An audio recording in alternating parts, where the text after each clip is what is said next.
میں آپ کے سامنے بہت سے آرگومنٹ رکھ سکتا ہوں جن کے تحت عمران خان کو ان کے پارٹی کے نمائندگان یا وکلاء کے ساتھ ملنے کی اجازت ہونی چاہیے۔ موقع بہرحال شنگھائی کوآپریشن آرگنائزیشن کے حوالے سے لیے گئے خصوصی اقدامات کا ہے، جن کے تحت حکومت نے عملاً اسلام آباد کے اندر اور گرد و نواح میں ایک ٹائٹ سیکیورٹی جال بچھا دیا ہے، کیونکہ 9 heads of states and governments Pakistan کے اندر موجود ہیں، چائنیز پرائم منسٹر موجود ہے، ہندوستان کی طرف سے ان کے وزیر خارجہ آ رہے ہیں، رشین پرائم منسٹر موجود ہے، اس کے علاوہ جو 9 تنظیموں کے اہلکار ہیں وہ 900 کے قریب اسلام آباد کے اندر موجود ہیں، تو ہم متحمل نہیں ہو سکتے کسی قسم کے فساد کے۔ تو کوئی بھی ایسی ایکٹیویٹی جس کے اندر جیل کے اندر موجود قیدیوں سے ملاقاتوں تک کا سلسلہ ہے، وہ ہم نے اس کے اوپر کوارنٹین لگایا ہوا ہے۔ حکومت کا ماننا یہ ہے، یہ بھی بتایا ہوا ہے کہ اگر ہم شادی ہال کو بند کروا رہے ہیں یا ہاسٹلز کو راولپنڈی کے اندر سے خالی کروا رہے ہیں سیکیورٹی کے خطرات کے پیش نظر، تو آپ کو اندازہ ہونا چاہیے کہ جیل کے گرد کس قسم کی سیکیورٹی ہم نے جال بنایا ہوگا، کیونکہ ہم چاہتے نہیں ہیں کہ کسی بھی جگہ پر کوئی بھی ایسا انسیڈنٹ ہو جس کے بعد اس کی بازگشت اس سمٹ کی اہمیت کے اوپر حاوی ہو جائے۔ تو یہ تو حکومت کا آرگومنٹ ہے، لیکن میں آپ کو آرگومنٹ اس کے دے سکتا ہوں 4 ہے کہ کیوں عمران خان کو ملنے کی اجازت ہونی چاہیے، اور اس کے بعد پھر جو لیکن کے بعد کا میں آرگومنٹ کروں گا وہ میرے اپنے 4 آرگومنٹس پر حاوی ہوگا۔ تو پہلا آرگومنٹ تو بڑا سمپل ہے کہ اگر جیل میں عمران خان موجود ہے اور ایکس پرائم منسٹر موجود ہے، سیاست سے اتفاق کریں نہ کریں، تو کچھ ان کے نسبتاً زیادہ پریویلیجز وہ کلیم کر سکتے ہیں، اور ان پریویلیجز کا خیال کرنا چاہیے۔ ماضی میں ہم یہی کہتے رہے کہ آپ دیکھیں 3 ٹائم کے پرائم منسٹر کو جیل میں آپ نے رکھا اور ان کے ساتھ کتنی زیادتی ہوئی۔ ان کی دختر جو آج چیف منسٹر ہیں پنجاب کی، ان کو جیل کے اندر رکھا۔ ذوالفقار علی بھٹو کی ہم مثالیں دیتے ہیں، بینظیر بھٹو صاحبہ کی مثالیں دیتے ہیں، نصرت بھٹو مرحومہ کی مثال دیتے ہیں، آصف علی زرداری کی مثال دیتے ہیں، کہ تمام لیڈران جو ہیں جنہوں نے جیلیں کاٹی، اس کے علاوہ خاقان عباسی صاحب ہیں یا مفتاح اسماعیل ہیں یا دوسری جماعت کے ممبران ہیں جنہوں نے جیلیں کاٹی، ان کو یہ سہولیات ہم نے مہیا نہیں کی، تو ان کو سہولیات کیوں مہیا کریں؟ لیکن ماضی میں چونکہ ہم کہتے ہیں کہ ایسا نہیں ہونا چاہیے تھا، تو اس آرگومنٹ کے پیش نظر آپ کے پاس تاریخ تبدیل کرنے کا موقع ہے، تو آپ اجازت دے دیں۔ نمبر 2، خام خواہ کی ٹینشن ڈیولپ ہوئی ہے۔ بھائی کیوں روزانہ کی آپ خبریں بنوا رہے ہیں کہ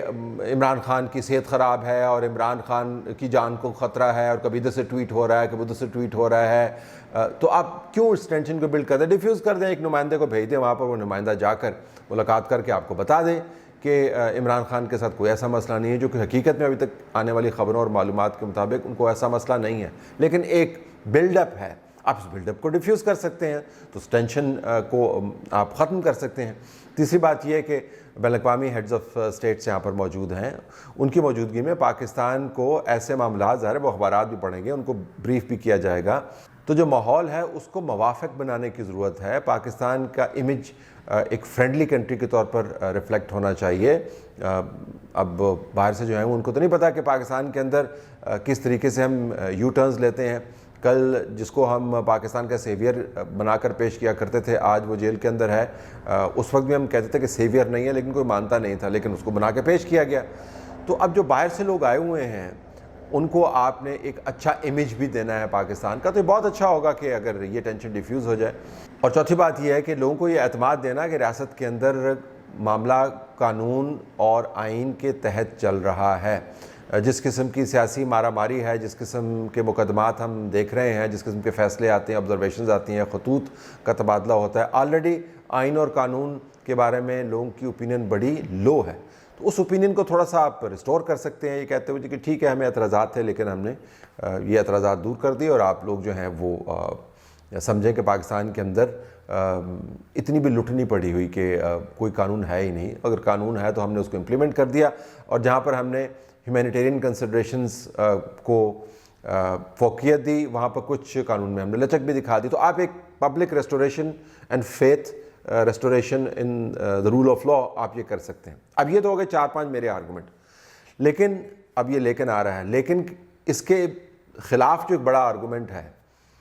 وہ بہت ہی بھاری ہے، اور میرے خیال میں ان 4-5 آرگومنٹس کو وہ ڈیفیٹ کر سکتا ہے۔ وہ یہ ہے کہ عمران خان نے اپنی اس بیرونی دنیا کے ساتھ پہنچ کو جیل میں رہتے ہوئے جس طریقے سے ایبیوز کیا ہے، اس کے پیش نظر کون پاگل ہوگا جو یہ رسک لے گا؟ یعنی جب بھی ان کے پاس موقع ملتا رہا ان کو، اور میں تو کہتا ہوں کہ انہوں نے اپنے جیل کو بطور ایک پریس کلب کے طور پر استعمال کیا. کیس کی پروسیڈنگز کے اوپر رپورٹ نہیں ہوتی، وہاں پہ پتہ نہیں ہوتا ہو کیا رہا ہے، لیکن یہ ضرور پتہ ہوا کہ بانی پی ٹی آئی نے میڈیا سے بات کرتے ہوئے کہا. یہ بانی پی ٹی آئی کو جو سہولت مہیا ہے میڈیا سے بات کرنے کی، یہ نون لیگ کی قیادت کو مہیا کیوں نہیں کی گئی، یہ پیپلز پارٹی کی قیادت کو مہیا کیوں نہیں کی گئی، یہ کسی کو بھی مہیا کیوں نہیں کی گئی کہ وہ 6-7 جرنلسٹ کو بٹھا کے اور جو بات کرے وہ اخبارات کی زینت بن جائے، جو بات کرے وہ ٹی وی کے اوپر ٹکرز چلتے رہیں، اس کے اوپر ہم پروگرام کرتے رہیں. نمبر 1 تو بانی پی ٹی آئی نے اس کو ایک پریس کلب میں کنورٹ کر دیا. پھر بانی پی ٹی آئی نے پریس کلب میں کنورٹ کرنے کے بعد جو پریس کانفرنسز کرتے ہیں وہ ان کا آپ زہریلا پن تو دیکھیں. وہ ہمیشہ پاکستان کی تباہی کی بات کرتے ہیں، وہ شری لنکا بننے کی بات کرتے ہیں، وہ بنگلہ دیش بننے کی بات کرتے ہیں، جو بدترین لمحات ہیں ان ممالک کے اس کی بات کر رہا ہوں. وہ بات کرتے ہیں پاکستان کی تباہی کی، وہ بات کرتے ہیں 1971 کی، وہ بات کرتے ہیں لندن پلان کی، وہ بہت ساری ایسی باتیں کرتے ہیں جو کسی بھی صورت میں اگر وہ جیل سے باہر بھی ہوں تو شاید پبلش کرنے سے پہلے جو پبلشنگ ادارے ہیں 10 مرتبہ سوچیں. لیکن چونکہ جیل میں بیٹھے ہوئے ہیں، صحافیوں کے ذریعے وہ تمام کی تمام خرافات جو ہیں وہ پھیلاتے رہتے ہیں. دنیا کو یہ کہنا کہ پاکستان کی حکومت کے ساتھ تعاون نہ کرو، لیڈران کو یہ پیغام دینا کہ پاکستان کے آپ دورے نہ کرو، IMF کو یہ تنبیہ کرنا کہ پاکستان کے ساتھ انگیج نہ کرو. یہ سارے کا سارا جو پیغام ہے، ٹاکسک پیغام، یہ اس سہولت کے تحت ہی یہ دیا کرتے تھے. اور پھر جو اپنی قیادت کو انسٹیگیٹ کرتے رہے ہیں کہ جی ہاں جاؤ نا، شاباش ہے علی مین گنڈا پور، جا کے پہ جاؤ، یہ تو ان کو اکھاڑ پھینکو، اور یہ بندہ جو ہے بزدل ہے، اس کے ساتھ آپ نہیں جانا. یعنی آپ ڈائریکشن دے رہے ہیں پاکستان میں جیل سے باہر جو فساد پھیلتا ہے جیل کے اندر بیٹھ کے. تو اگر آپ ڈائریکٹر آف ٹربل ہیں، اگر آپ کے منہ سے پاکستان کے موجودہ حالات کے بارے میں کوئی